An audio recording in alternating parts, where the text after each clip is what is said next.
What's up mga kalbo? For today's video, dumating na nga yung ating KTS. Siyan yung kanyang logo, si D.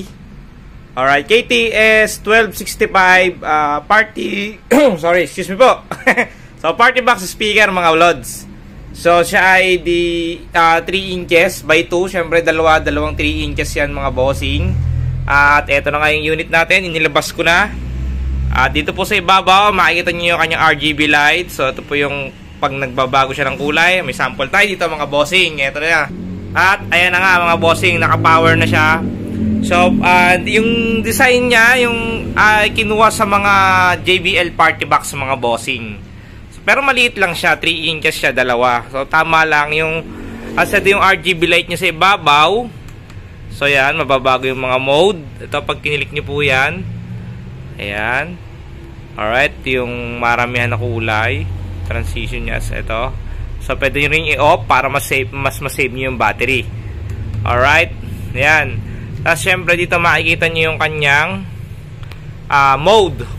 Sa mode selection, meron siyang Bluetooth, USB, syempre, at meron din siyang radio, mga bossing. Tapos, nandito yung kanyang yung next previous pause and play. Tapos, yung bass. Ayan. So sa base, paano nyo malalaman kapag naka-turn on at naka-off yung base niya? So dito nyo po malalaman pagka naka-on yung base niya, yung RGB light niya ay magre-red siya. Ayan. So ibig sabihin po nan, naka-turn on yung base. So pag i-turn off nyo po yung base niya, ganyan siya, nagi-green mga bossing. Right? Tapos sa likod naman niya, ito makikita nyo dyan, yung kanyang lagayan ng microphone, USB at micro SD, yung power on off, tsaka yung auxiliary niya. So yung ano niya ay micro SD, so hindi pa siya micro SD, naka USB pa siya, hindi siya naka type C mga bossing. At ayun, sa power niya mga bossing, siya ay naka 10 watts mga bossing. Ayan, 10 watts po siya. Up to 10 meters yung range niya ng Bluetooth niya. So, pwede na rin. Tapos yung sounds niya, panalo mga bossing. Plastic po yung buong ano niya, plastic dito. Tapos yung mesh niya ay, syempre metal po yan mga bossing. At yung speaker mismo ay may rubber damper. Kaya talagang bumabayo yung bass niya mga bossing. So, tara, huwag natin patagalin to. Testing na natin.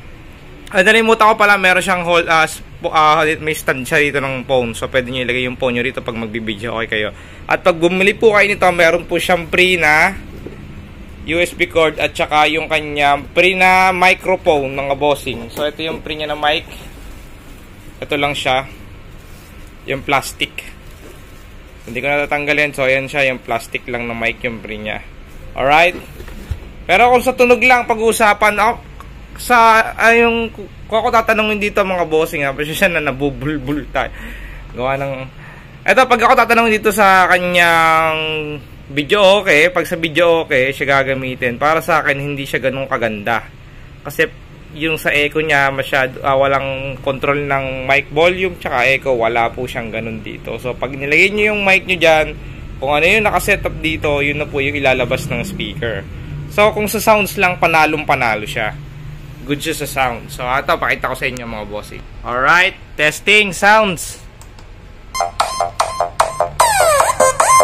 Ito pala yung kanyang tweeter. May tweeter siya. Nalimutan ko sabihin mga bossing, may tweeter po siya dito. At dito yung kanyang bass, yung exhaust ng bass niya. Alright, meron siyang tweeter. Okay.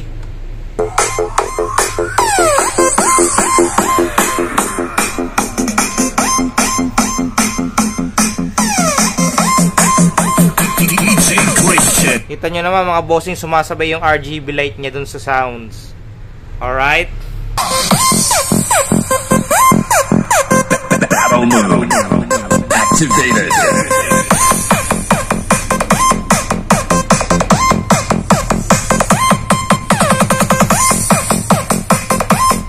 Alright mga kalbo, so yun lamang po mga kalbo. Ito na po yung ating KTS 1265 mga bossing. Alright, so sa mga naghahanap, kung sa tunog lang ha, panalo siya. Pagka ginamit yung bass niya, tapos naka maximum volume tayo, medyo meron siyang distortion na konti. Siyempre hindi naman siya yung heavy duty like nila JBL ni Sony. Pero kung yung tamang volume lang sa kanya, panalo siya mga bossing. Napakaganda ng tunog niya, hindi siya basag.